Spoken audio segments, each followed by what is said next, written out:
Hey everybody, welcome back. So last time we talked about genetics and how your genes are the bullets and that load the gun, and the environment is what actually pulls the trigger to fire those. So for example, we talked about how you have a gene for sneezing, but you're not walking around sneezing all the time. It's genetic, but something in the environment has to trigger that to start that. So then you sneeze. So that's a genetic programmed response. And diseases are the same. Cancer has to be triggered by the environment. You might have the gene for cancer, but you're not guaranteed to get cancer. In fact, there are a lot of people with family histories of cancer who don't get cancer. So some of the things that affect our genetic expression are environmental, but that environment includes the internal environment of your body as well. And one thing I know that changes that is actually your nervous system, because your nervous system receives information from your environment, sends that information to the brain will process that information and send information out to different organs of your body to make the changes in your body.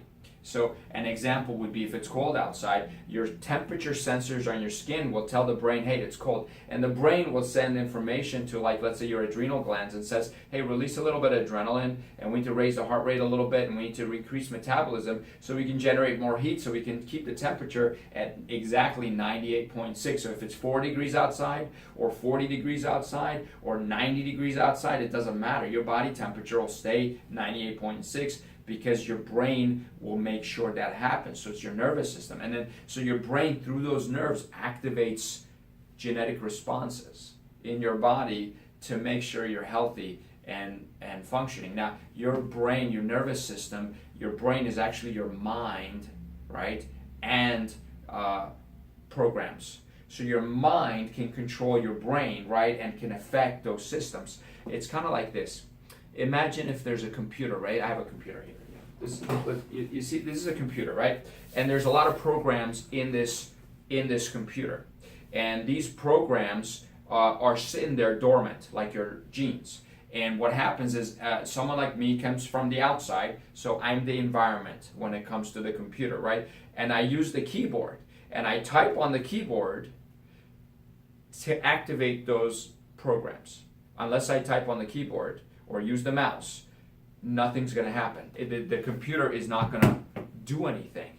So our nervous system is like that computer. The environment hits those keys and activates different things in the brain and goes on. But you can activate those yourself without the environment. It's by using your mind. And if you visualize things, you actually change your internal environment. So here's an example, and this is kind of funny. You can close your eyes right now and imagine the most attractive person in front of you. Someone incredibly attractive is standing right in front of you. You can close your eyes and visualize that and imagine that.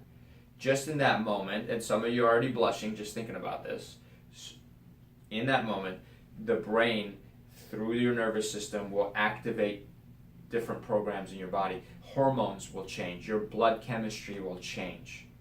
And how your heart beats changes. All of that changes because of what you imagined. Now switch, and now I want you to imagine you're on vacation. You're on the most beautiful beach, if you like beaches. But if you don't like beach, you're in the mountains, right? You're in a cabin. You're on the porch of this beautiful cabin, and you're looking out on this amazing scenery from above. You can look down, and it's amazing. And you can see birds flying around. You can feel the breeze, and the temperature is perfect. And you're really, really enjoying that. Now take a nice deep breath, pull in that air. You just went on vacation right now, as we're speaking. And your body will act as if, so your body doesn't have a mind. Your brain has the mind.